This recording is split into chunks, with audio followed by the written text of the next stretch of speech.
supply chainers, wherever you are in the world. This is Sarah Barnes-Humphrey with you today. Are you ready? Let's talk supply chain.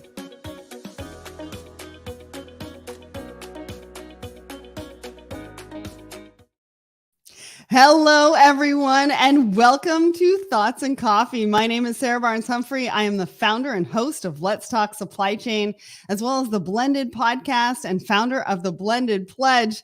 And I am here live with you from Florida. That's right. I couldn't resist being with you on my vacation. And of course, I wanted to also be here for Yifat of OSA Commerce, who is going to be joining us as our guest today. And I cannot wait to talk a little bit about what's happening in supply chain, collaborative visibility, and so much more. But before we bring her up, we also want to give a shout out to our show sponsors. So say you're at work and all the lights flicker and then go out. You try to move and bump into something.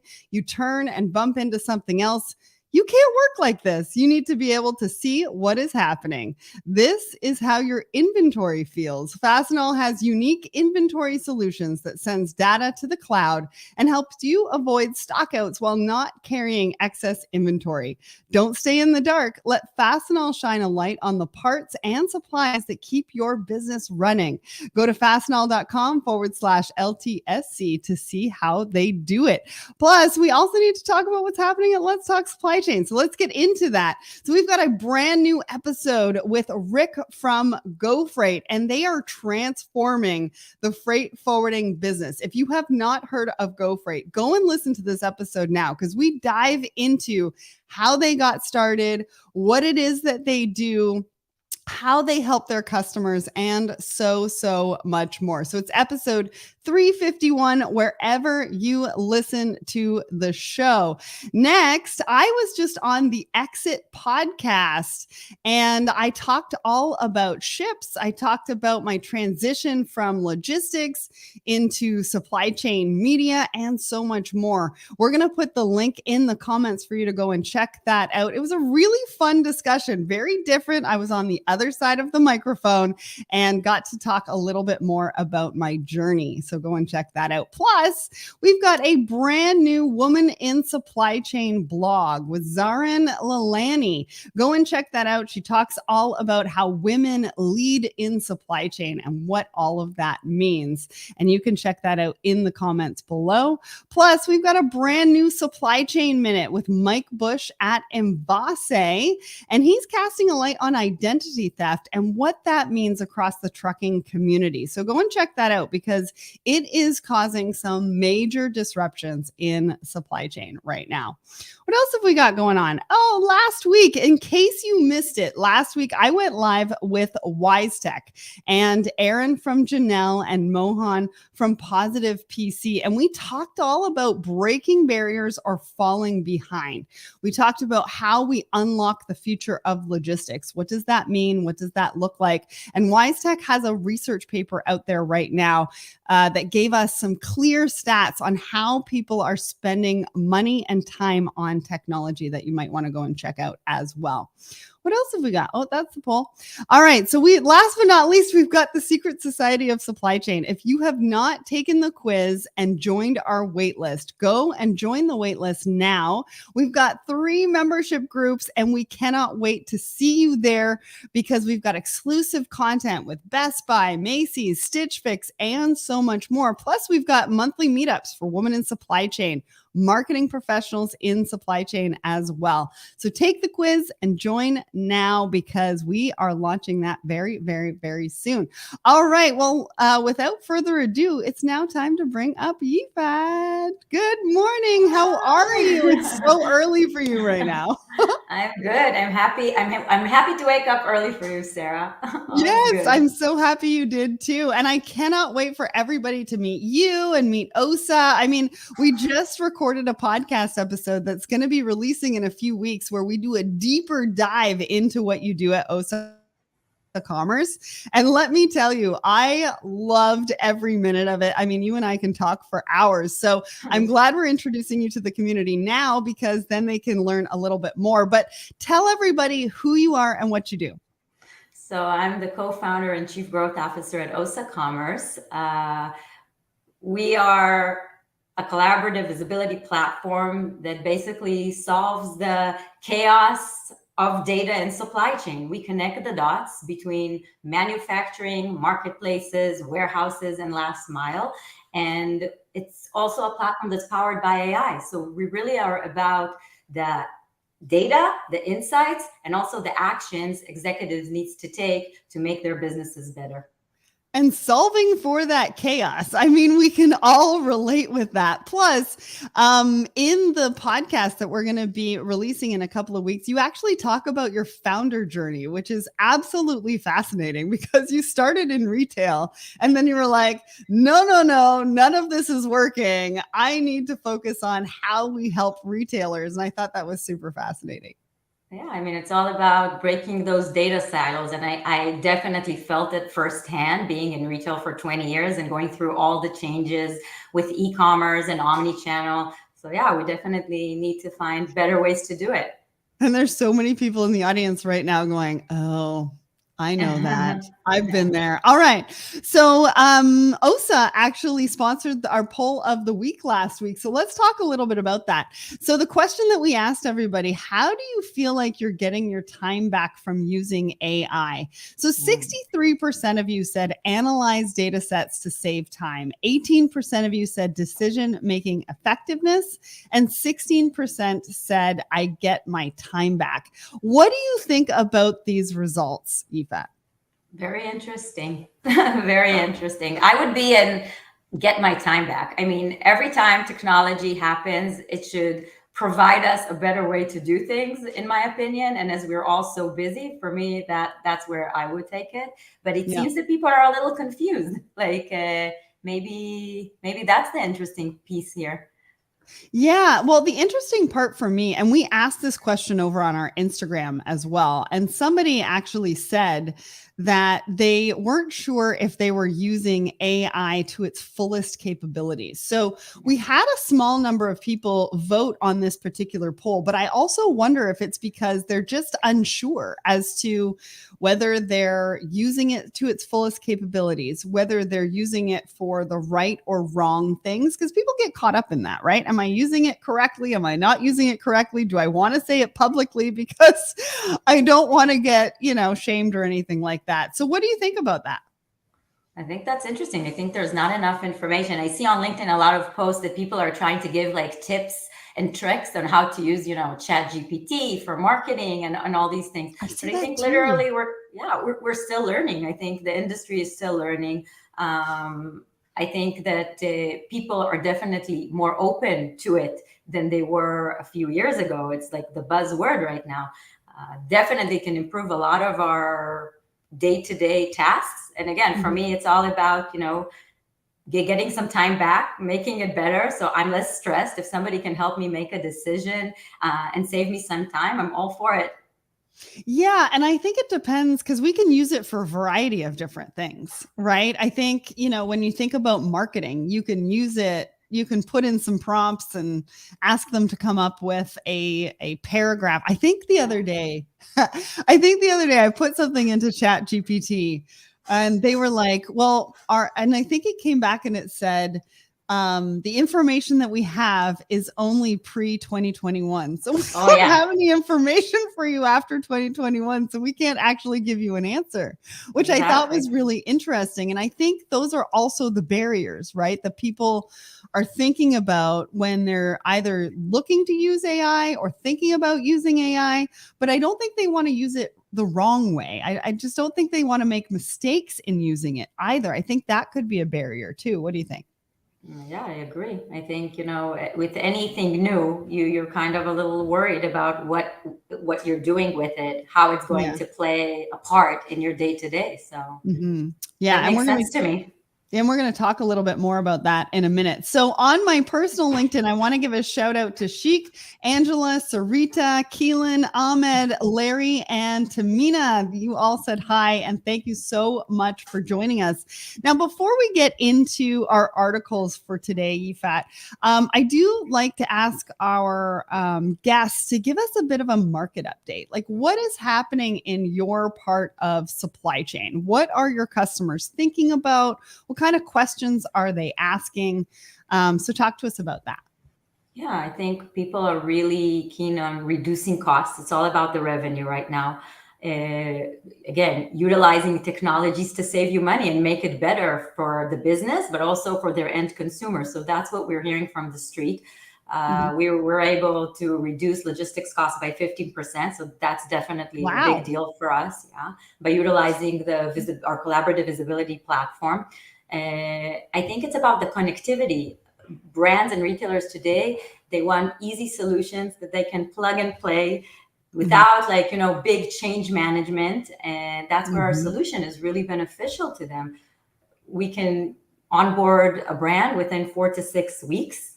Time to utility is really, really fast. And then they want the speed. They want to be in all the marketplaces. They want to be closer to their customers, right? Meaning the warehousing, they're putting their goods and the marketplaces. So I think that's what we're hearing. It's all about, speed, efficiencies, but bottom line is very, very important right now.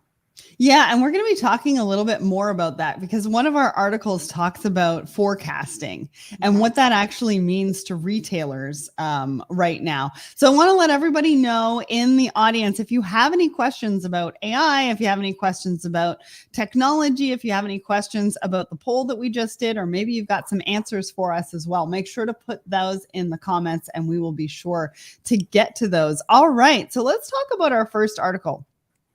So this article is from the Financial Times, and it talks about Vietnam being a vital link in supply chain as business pivots from China.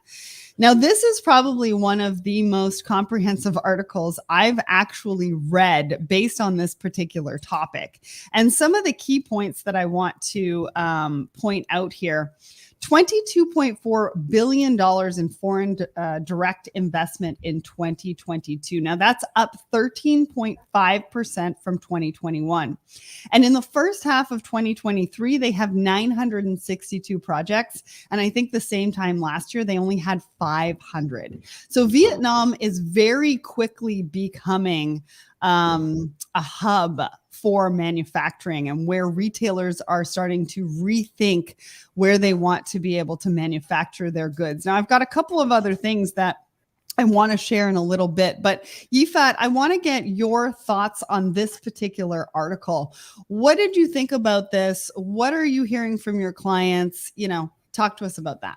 First of all, I've been to Vietnam a few times. It's a beautiful, beautiful country with really hardworking people.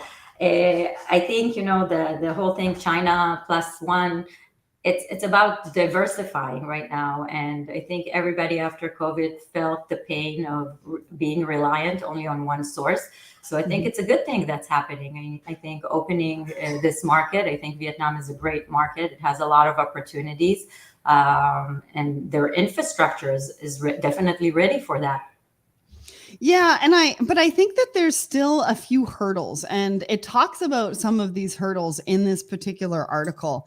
So they're talking about how there's some corruption anxieties. They're afraid of making mistakes. And I think it's because, and we talked about this on Thoughts and Coffee a couple of weeks ago, about how some government agencies are cracking down on some parts of China for forced labor and things like that. The manufacturing facilities, the facilities that are being built in Vietnam, they are actually talking about building sleeping quarters on site because the number of workers that they actually need to be able to help move the manufacturing within Vietnam, either building the facilities or working within those facilities, they can't necessarily get, and I think it's close to Haiphong is the port. And so they have to bring workers in to be able to make that happen. And so that's one of the ways that they're thinking about it. But the other really interesting thing about this article is that they're talking about moving the South China Sea in Vietnam to reclaim land close to the Haiphong port so that they can meet demand. Now, surely this is a climate discussion that's probably needs to take place on another show, but we need to point that out because surely we don't want to be moving the South China Sea to reclaim land just so we can build manufacturing facilities. I mean, yeah, it's crazy. It is crazy. Well, and the other part of it is that they're talking about the electricity grid is straining a little bit. So you mentioned that the infrastructure is getting better and that it is obviously a good option for manufacturing. But we also need to be cognizant in the fact that their electricity grid is straining. I mean, it's straining in several parts of the world, but it's also straining in Vietnam, which is not going to help with some of those manufacturing challenges as well. So it's not without its challenges, but Vietnam is it. I mean, just from these numbers, it shows that this is definitely an option for manufacturing anyways. Yeah. And to your point, I mean, anytime I feel like retailers, brands talk manufacturing, there's a lot of questions to be asked regarding the environmental issues, and I'm glad people are having those conversations now. I mean, a few years ago, you really didn't talk about it, right? Yeah. Well, and we need to talk about it. I mean, I had Frances Edmonds, head of sustainability at HP Canada, on a couple of weeks ago, and she was like, guys, if we didn't act, yesterday, what are we doing? We need to act today. And so, I'm glad the articles like this are talking about the opportunity, talking about the increase in demand, but they're also showcasing what it could mean to climate change and sustainability. All right. Yeah. So let's get to our next article, because this is from OSA Commerce, and we're talking about supply chain or collaborative visibility. Now, what is collaborative visibility? Because everybody's talking about visibility, but I feel like we're coming at and talking about visibility from a variety of different ways for a variety of different reasons, because visibility means different things to different people. So what is collaborative visibility? What exactly are you doing? For us, collaborative visibility is breaking the data silos. It's really creating one source of truth for our partners. Whatever they're doing, whatever technology, legacy systems they're using, we're connecting everything into one ecosystem so they can really have that one source of truth across their supply chain, from manufacturing to last mile. I love that. And, I'm always all about collaboration. I don't have my sign behind me today, but I always say collaboration is the future of business. And so I think that collaborative visibility really is, the way of the future, because we all need to be working together. One of the things that you do mention in this article is that it's valued at, or this part of supply chain, I guess the visibility portion, is valued at $3 billion, and it's going to grow to double digits in the next 5 years. Why is that? Why is it so important? I think, first of all, exactly because what you said, because not one solution can solve it. So you need flexible solutions that are able to accommodate each other to create a good structured solution for our partners. It's never going to be one. So I think by utilizing collaborative technologies, you can really, really support your partners. You can really have them, leverage technologies in the way that is customized to their needs without changing everything, without breaking everything. Yeah, well, and obviously communication is key in all of this, but also data is key in all of this. How do we make sure that our data is ready for collaborative visibility? Because we always talk about good data, bad data. What is it that we need to know? And also, how is the AI component supporting this? So our platform is powered by AI, because collaborative visibility is very important, because first you need to connect your ecosystem. But for founders, CEOs, VP of logistics, that's not enough to only have visibility. They want actionable insights of what they need to do to improve their supply chain. So that's where the AI insights are really, really important. When you're touching the ecosystem across touch points, then you're touching proprietary data. That's what we're doing. So a lot of companies are talking about AI, but actually with our platform, we're really touching proprietary data. So the insights and as we scale, those insights will just get better and better. And that has to do with inventory that I know we'll talk about, and a last mile, and all the things that, you know, retailers are looking in today and trying to assess how to do better in and how to improve their bottom line. Yeah. Well, and there's so many disruptions. I mean, Keelan over on my personal LinkedIn is talking about how the markets in their area are concerned about current and future strikes, right? Because we're talking about strikes at some of the ports. There's lots of disruption from that.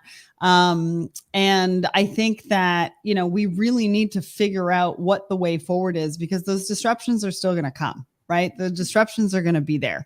And so how do we collaboratively bring everybody together, externally, internally? How do we bring each other together to have those conversations and make sure that we can move forward together? And in real time, you need that data to be effective in real time, as we saw. Yeah. And real time is really important, right? No longer can we wait for, you know, I remember in my freight forwarding days that we would have to ask our partner overseas to give us some pricing, and we would be waiting for like 5 days and we couldn't quote the customer for like 7 days. That is no longer okay. We need to be able to make decisions in real time.